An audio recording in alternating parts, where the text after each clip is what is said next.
আসসালামু আলাইকুম বন্ধুগণ। হাদিসের চর্চা ও তার প্রচার নিয়ে আধুনিক যুগের কিছু সংখ্যক নষ্ট চরিত্রের মানুষ নানা রকম প্রশ্ন তুলে থাকে। খ্রিস্টান সম্প্রদায়ের মদতপুষ্ট এবং খ্রিস্টান সম্প্রদায়ের ঈমান আকীদার দ্বারা আক্রান্ত এইসব লোকজন বলে থাকে যে হাদিস রাসূলুল্লাহ সাল্লাল্লাহু আলাইহি ওয়াসাল্লামের মৃত্যুর কয়েকশো বছর পরে অথবা 200 বছর পরে অথবা 100 বছর পরে আলেমগণ লিখেছে, মোল্লারা লিখে নিয়েছে, রচনা করেছে এবং তারা হাদিসকে মানব রচিত বলে। আমরা আজ আসি আবু দাউদ শরীফের প্রথম খণ্ডে। তার ভূমিকায় যে কথাগুলো বলা হয়েছে এই ব্যাপারে সেগুলো আজ আমরা আলোচনা করব। মহানবী সাল্লাল্লাহু আলাইহি সাল্লাম যা কিছু বলতেন সাহাবায়ে কিরাম রাদিয়াল্লাহু তাআলা আনহুম তা মনোযোগ দিয়ে শুনতেন এবং তার প্রতিটি কাজ ও আচরণ সূক্ষ্ম দৃষ্টিতে লক্ষ্য করতেন এবং অনুসরণ করতেন তাকে। রাসূলুল্লাহ সাল্লাল্লাহু আলাইহি সাল্লাম বলেছেন, আল্লাহ সেই ব্যক্তিকে সজীব ও আলোকোজ্জ্বল রাখুন যে আমার কথা শুনে স্মৃতিতে ধরে রাখল, তার পূর্ণ হেফাজত করল এবং এমন লোকের কাছে পৌঁছে দিল যে তা শুনতে পায়নি। এই হাদিস দ্বারা স্পষ্টত রাসূলের হাদিস প্রচারের নির্দেশ দেওয়া হলো। আপনারা যারা কোরআন ছাড়া আর কিছু মানতে চান না তাদের জন্য কোরআনের সূরা আনফালের 20 নম্বর আয়াত দেখার জন্য আমি অনুরোধ করব। সূরা আনফাল আয়াত নম্বর 20। সূরা আনফাল আয়াত নম্বর 20। সেখানে বলা হয়েছে যে তোমরা আল্লাহ এবং রাসূলের আনুগত্য করো, আর রাসূল যখন কথা বলেন তখন তোমরা মুখ ফিরিয়ে নিও না। রাসূলের কথা শুনে তোমরা মুখ ফিরিয়ে নিও না, বিমুখ হও না। অর্থাৎ রাসূলের কথা শোনা এবং মানা মুসলমানদের জন্য ওয়াজিব এবং এই মানার কারণেই হাদিস প্রচার করতে হবে। যারা প্রশ্ন তোলেন যে হাদিস প্রচার আপনাকে করতে বলল কে, তারা এই হাদিস দেখুন এবং সূরা আনফালের 20 নম্বর আয়াত দেখুন। রাসূলুল্লাহ সাল্লাল্লাহু আলাইহি সাল্লাম আরো বলেছেন, এই কথাগুলো তোমরা পুরোপুরি স্মরণ রাখবে এবং যারা তোমাদের পিছনে রয়েছে তাদের কাছে পৌঁছে দেবে। এখন এই যে আদেশ রাসূলুল্লাহ সাল্লাল্লাহু আলাইহি সাল্লামের, এই আদেশ মানতে আল্লাহ পাক আল কোরআনে বারবার আদেশ করেছে, নির্দেশ দিয়েছে। আল্লাহর আদেশ মান্য করা ফরজ। কাজেই রাসূলের এই আদেশ মতে হাদিস চর্চা করা, হাদিসের প্রচার করা মুসলমানদের জন্য ওয়াজিব। এবারে আসুন লেখার ব্যাপারে, লিখে প্রচার করার ব্যাপারে। এই প্রশ্নটাও অনেকে করে থাকেন যে লিখে প্রচার করছে কেন। এই যে লেখনের মাধ্যমে হাদিস সংরক্ষণ ও গ্রন্থ প্রণয়ন। হাদিস সংরক্ষণের জন্য যথাসময়ে যথেষ্ট পরিমাণে লেখনী শক্তির সাহায্য নেওয়া হয়। প্রাথমিক পর্যায়ে কুরআন মজিদ ব্যতীত সাধারণত অন্য কিছু লিখে রাখা হতো না। পরবর্তীকালে হাদিসের বিরাট সম্পদ লিপিবদ্ধ হতে থাকে। হাদিস মহানবী সাল্লাল্লাহু আলাইহি সাল্লামের জীবদ্দশায় লিপিবদ্ধ হয়নি, বরং তার ইন্তেকালের শতাব্দীকাল পর লিপিবদ্ধ হয়েছে বলে যে ভুল ধারণা প্রচলিত আছে তার আদৌ কোনো ভিত্তি নাই। এই ধারণাটি প্রচার করেছে খ্রিস্টানরা। খ্রিস্টান পাদ্রী টি.পি. হিউজের ডিকশনারি অব ইসলাম এবং লাইফ অব মুহাম্মদ নামে যে দুইটি বই খ্রিস্টান জগতে প্রচলিত আছে এবং বুদ্ধিজীবী বলে পরিচিত বাঙালি যারা সেই বই দুটো প্রায় সবাই পড়েছে, তারাই এই কথা বলে থাকে যে হাদিস লিখিত হয়েছে বা হাদিস চর্চা শুরু হয়েছে মুহাম্মদ সাল্লাল্লাহু আলাইহি সাল্লামের ইন্তেকালের বহু বহু বছর পরে। এটি খ্রিস্টানদের দ্বারা প্রচারিত এবং খ্রিস্টান সম্প্রদায়ের সাথে সম্পর্কযুক্ত মানুষের পক্ষেই এই কথাগুলো বলা সম্ভব। হাদিসের চর্চা শুরু থেকেই ছিল, রাসূলুল্লাহ সাল্লাল্লাহু আলাইহি সাল্লামের সময় থেকেই ছিল, পরবর্তীকালে সাহাবীদের সময় ছিল, তাবিঈদের সময় ছিল, তাবিঈদের সময় ছিল, এবং সাহাবীদের সময় থেকেই হাদিস লেখনির কাজ শুরু হয়ে যায়। অবশ্য একথা ঠিক যে কোরআনের সঙ্গে হাদিস মিশ্রিত হয়ে মারাত্মক পরিস্থিতির উদ্ভব হতে পারে। কেবল এই আশঙ্কায় ইসলামী দাওয়াতের প্রাথমিক পর্যায়ে রাসূলুল্লাহ সাল্লাল্লাহু আলাইহি সাল্লাম বলেছিলেন, আমার কোনো কথাই লিখো না। কোরআন ব্যতীত আমার থেকে কেউ অন্য কিছু লিখে থাকলে তা যেন মুছে ফেলে, এবং সাহাবীরা সেটা মুছেও ফেলেছিল। ঘটনাটা ছিল এই যে রাসূলুল্লাহ সাল্লাল্লাহু আলাইহি সাল্লাম একবার মসজিদে গিয়ে দেখেন যে সাহাবীরা কি যেন লিখছে। তিনি লক্ষ্য করে দেখলেন যে তারা কোরআন লেখার পাশাপাশি আরো অন্য কিছু লিখছে, তার নিজের বাণীও লিখে রাখছে। তারা জিজ্ঞেস করলেন, তোমরা এ কি করছো? তারা বলল যে আমরা আল্লাহ রসুলের বাণী এতে লিপিবদ্ধ করছি। তিনি বললেন যে কোরআনের পাশাপাশি আর একখানি গ্রন্থ, না তোমরা এটা করো না, তোমরা এটা মুছে ফেলো। তারা সেটা মুছে ফেললো। কেন মুছে ফেলেছে? কোরআনের সাথে হাদিস মিশ্রিত হয়ে যেতে পারে এবং এতে এক মারাত্মক পরিস্থিতির উদ্ভব হতে পারে। সেই পরিস্থিতি থেকে মুক্তি পাওয়ার জন্য প্রাথমিক যুগে রাসূলুল্লাহ সাল্লাল্লাহু আলাইহি সাল্লাম তার হাদিস লিখতে নিষেধ করেছিল এবং যাদের কাছে যা ছিল সেটা ধ্বংসও তারা করেছিলেন। এই ঘটনাটি তারা মনে রাখে। ওই যে শ্রেণীটি যারা হাদিসের বিরুদ্ধবাদী, তারা ওই কথাটা মনে রাখে এবং ওই কথাটাই প্রচার করে যে রাসূলুল্লাহ সাল্লাল্লাহু আলাইহি সাল্লাম লিখতে নিষেধ করেছেন এবং হাদিস পুড়িয়ে যা লেখা হয়েছিল তা পুড়িয়ে ফেলা হয়েছে বা ধ্বংস করে ফেলা হয়েছে, এই কথাটা তারা বলে। কিন্তু পরবর্তীকালে যে রাসূলুল্লাহ সাল্লাল্লাহু আলাইহি সাল্লাম নির্দেশ দিলেন যে তোমরা এখন হাদিস লেখো, সেই কথা আর তারা বলে না। মানে অর্ধ সত্য তারা বলে। অর্ধ সত্য মিথ্যার চেয়েও মারাত্মক। কিন্তু যেখানে এরূপ বিভ্রান্তির আশঙ্কা ছিল না, অর্থাৎ কোরআনের সাথে মিশ্রিত হয়ে যাওয়ার আশঙ্কা যেখানে ছিল না, মহানবী সাল্লাল্লাহু আলাইহি সাল্লাম সে সকল ক্ষেত্রে হাদিস লিপিবদ্ধ করে রাখতে বিশেষভাবে উৎসাহিত করেন। আব্দুল্লাহ ইবনে আমর রাদিয়াল্লাহু তাআলা আনহু রাসূলুল্লাহ সাল্লাল্লাহু আলাইহি সাল্লামের নিকট উপস্থিত হয়ে বলেন, হে আল্লাহর রাসূল, আমি হাদিস বর্ণনা করতে চাই, তাই স্মরণ শক্তির ব্যবহারের সাথে সাথে লেখনীরও সাহায্য গ্রহণ করতে ইচ্ছুক, যদি আপনি অনুমতি দেন।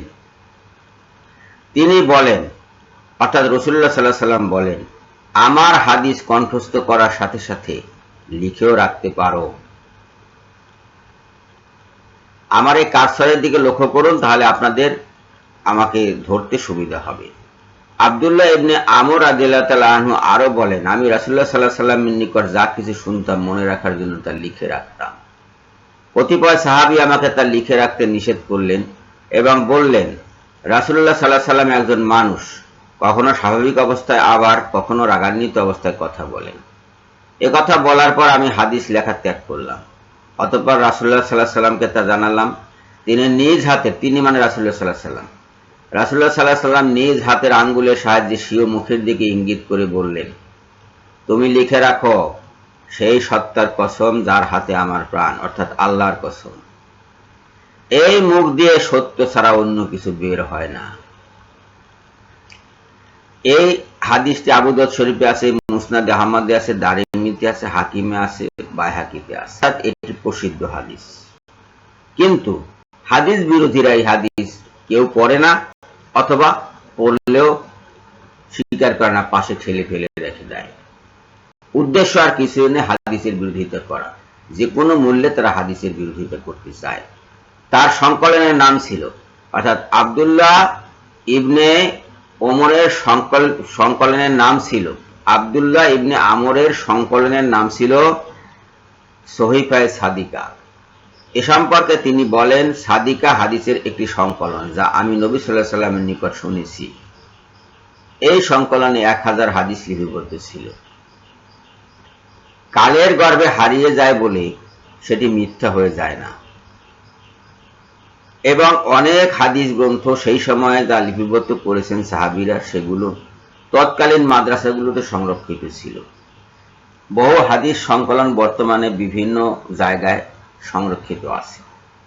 আবু হুরায়রা রাদিয়াল্লাহু তাআলা আনহু বলেন, এক আনসারী সাহাবী রাসূলুল্লাহ সাল্লাল্লাহু আলাইহি ওয়াসাল্লামের কাছে আরজ করলেন, হে আল্লাহর রাসূল, আপনি যা কিছু বলেন আমার কাছে খুবই ভালো লাগে, কিন্তু মনে রাখতে পারি না।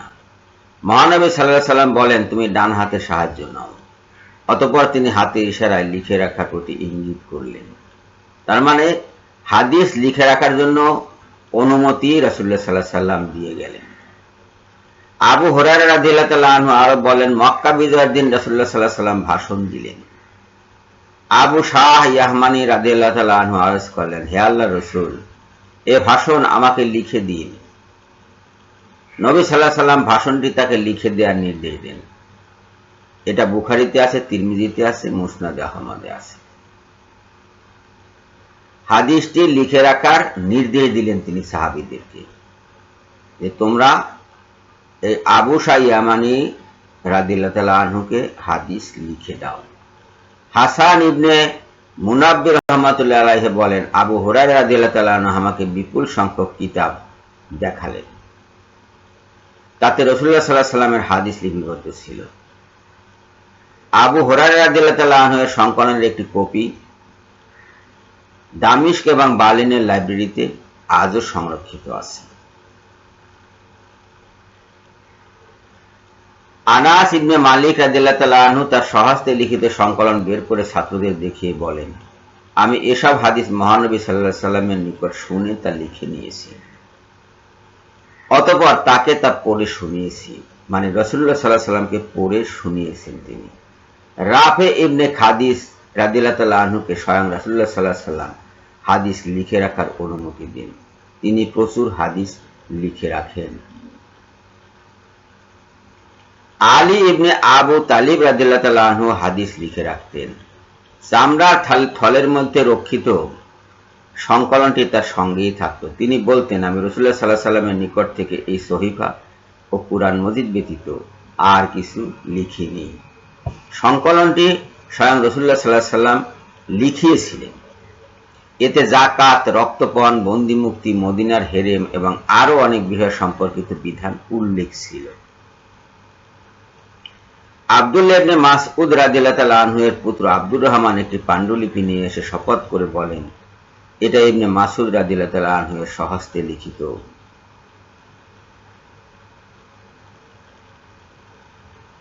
স্বয়ং মহানবী সাল্লাল্লাহু আলাইহি ওয়াসাল্লাম হিজরত করে মদিনায় পৌঁছে বিভিন্ন জাতির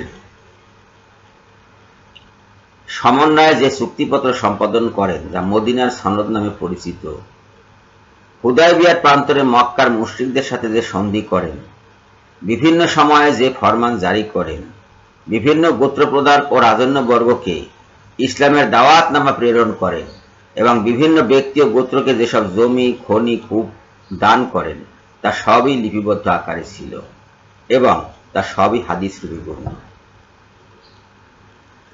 এসব ঘটনা থেকে পরিষ্কারভাবে প্রমাণিত হয় যে নবী সাল্লাল্লাহু আলাইহি ওয়াসাল্লামের সময় থেকেই হাদিস লেখার কাজ শুরু হয়। তার দরবারে বহু সংখ্যক লেখক সাহাবী সবসময় উপস্থিত থাকতেন এবং তার মুখে যে কথাই শুনতেন তা লিখে নিতেন। রাসূলুল্লাহ সাল্লাল্লাহু আলাইহি ওয়াসাল্লামের জীবদ্দশায় অনেক সাহাবীর নিকট স্বহস্তে লিখিত সংকলন বর্তমান ছিল। উদাহরণস্বরূপ আব্দুল্লাহ ইবনে আমর রাদিয়াল্লাহু তাআলা আনহু এর সহিফায়ে সাদিকা, আবু হুরায়রা রাদিয়াল্লাহু তাআলা আনহু এর সংকলন সমধিক প্রসিদ্ধ। আজ আমরা ভিডিও আর দীর্ঘায়িত করব না। এক বিরাট ইতিহাস এখানে আমরা শেষ করব। যারা বলে যে হাদিস লেখার অনুমতি নাই, তারা মিথ্যাবাদী, বেঈমান, খ্রিস্টানদের অনুগামী। যারা বলে হাদিস অনুসরণ করব না, শুধু কোরআন অনুসরণ করলেই চলবে, তারা হাদিসের যেমন অমান্যকারী তেমনি কোরআনেরও অমান্যকারী। কেননা কোরআন স্বয়ং বলছে রসুলের হাদিস মেনে চলতে, রসুলের নির্দেশ মেনে চলতে, রসুলের নিষেধ মেনে চলতে। যাদের সন্দেহ আছে তারা সূরা আরাফের 157 নম্বর আয়াত দেখে নিন। 157 নম্বর আয়াত। সূরা নিসার 80 নম্বর আয়াতে বলা হয়েছে যে আল্লাহ রসুলকে মেনে চললো সে তো আল্লাহকেই মেনে চললো, আর যে আল্লাহ রসুলের থেকে মুখ ফিরিয়ে নিল বা তাকে অমান্য করলো, তার রক্ষক রসুল নয়। অর্থাৎ রসুল সাল্লাল্লাহু আলাইহি ওয়াসাল্লাম তাকে আল্লাহর গজব থেকে, আল্লাহর আযাব থেকে রক্ষা করতে পারবেন না। সূরা নিসার 59 নম্বর আয়াতে বলা হয়েছে, তোমরা আল্লাহকে মানো, আল্লাহর আনুগত্য করো, রাসূলের আনুগত্য করো, আর তোমাদের অন্তর্গত আদেশদাতাগণের আনুগত্য করো। তা আনুগত্য কিভাবে করবে যদি এদের হাদিস না থাকে? হাদিস ছাড়া কি আনুগত্য করা সম্ভব? সম্ভব নয়। হাদিস মানে কথা, কাজ। এ হলো হাদিস। রসুলের কথা, রসুলের কাজ হলো হাদিস, এবং রসুলকে অনুসরণ করা মুসলমানদের জরুরি কর্তব্য, ওয়াজিব। যারা অনুসরণ করবে না তারা ইসলামের বাইরের লোক, অবাধ্য, বিদ্রোহী, তাদের জন্য জাহান্নাম। সবাইকে ধন্যবাদ জানিয়ে এখনকার মতো বিদায় হচ্ছি। আল্লাহ হাফিজ।